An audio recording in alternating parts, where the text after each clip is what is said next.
He's pretty special. Oh, he's pretty crazy.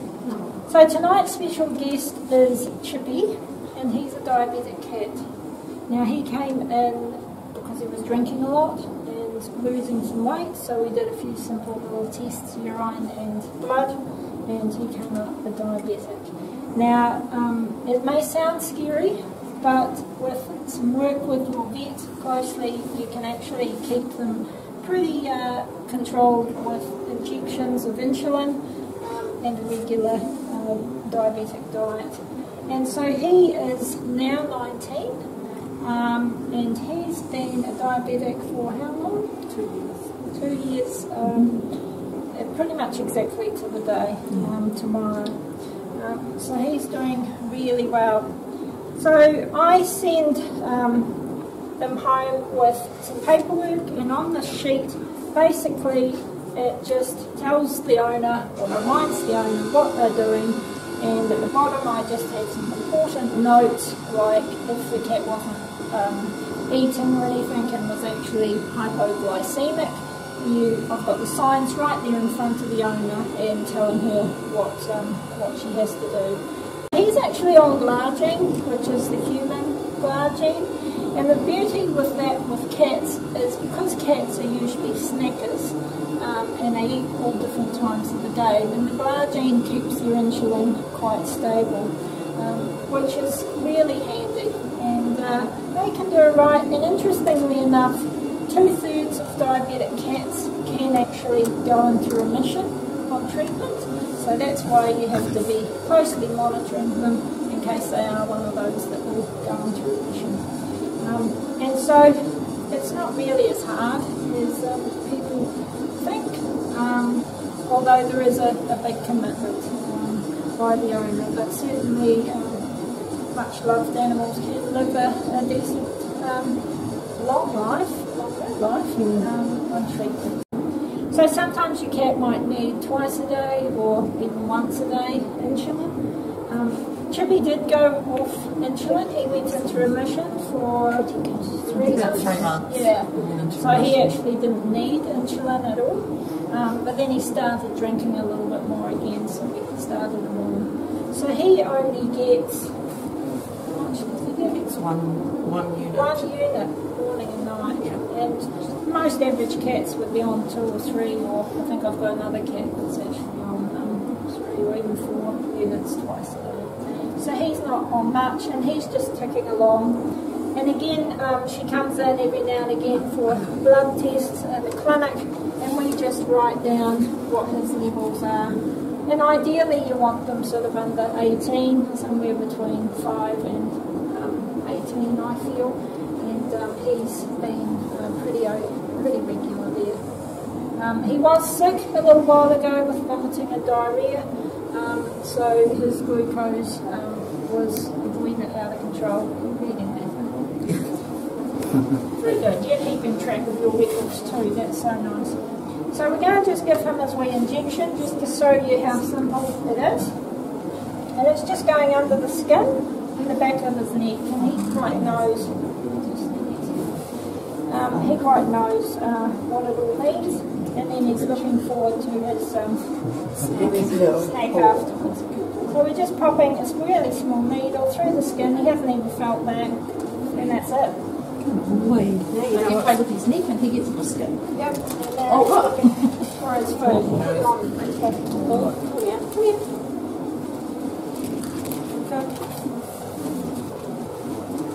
So these are special diabetic biscuits, and that also helps just to keep his blood glucose over the day stable. He's not going to get the quick rise and then nothing else. It's just going to spread it out through the day. So he does really well. It comes as wet food and dry food, so depending on the cat's preference, but he quite likes his bickies. He's both. He's a mixture of both. Yeah, just to keep life interesting. Do you inject him on your own? And he'll sit really quiet for you like that and you do that? We've got it down to now he knows, so he gets put on the bench, on the kitchen bench, and he knows what that means. And I'll actually tuck him in quite tight against me, so he's not going to wriggle around He's been and broken a few needles, but it's because he knows what's coming now. So he's associated that sort of movement with, oh, mum or dad's going to give me the injection. But he always knows that once it's done, we go, good boy, and he's down on the floor and gets his feet. So he always associates the fact that the needle means keep going.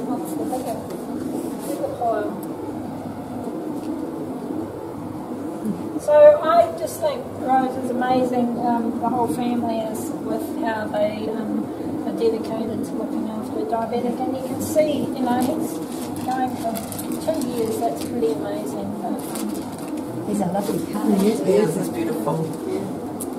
We don't really know what we're going to do without him. He's hard work. He is really hard work. But he's worth it. We've dedicated ourselves to looking after him, and Christine spent a lot of time and effort to get him to this point, and so we couldn't have done it without Christine. So now it's up to us to keep him going. Well, he's been in your lives a long time, so... What I find with the forms, it may just be nothing important to the owner because it's the same old thing day after day, but I find if the animal gets sick, and that's for dogs as well, I give people the form, if the animals get sick, then I can look back and sort of see what they've been doing, see if anything's gone wrong. So. We religiously used the forms at the start, so we were visiting Christine 3 times a day, trying to get his levels right, having his blood sugar taken, and then once we were all happy at the level we were, we just started monitoring him, and then Christine would say it's half a unit, and it was only once a day, and then it was half a unit twice a day. He's now gone to 1 unit twice a day, but he's doing fine. And so now I tend to use this just when he's sick. If he has, you know, he's had an episode of being sick, and his blood glucose should be around sort of 16 to 18. That was 31.6. So he gets quite wobbly. He doesn't walk very well, so we know that there's something really quite wrong. But we've got the powder in the cupboard that you've given us for him that we can rub on his gums. We think that he's... So the powder is just normal glucose, or you can use honey. So if he's glycemic low, she's not going to know. It's not going to hurt. Normal blood glucose should be 3 to 5. But we don't want them to be quite that low because they might go right low and then die. So we want them, I think when he was diagnosed, and like the other day when he was sick, he was up around 30. So if we can get him closer to 15 or 10, it's in that safe zone. It's not too low that he's going to really bottom out and die from being too low because it's too much. Yeah, he's just a little bit behind.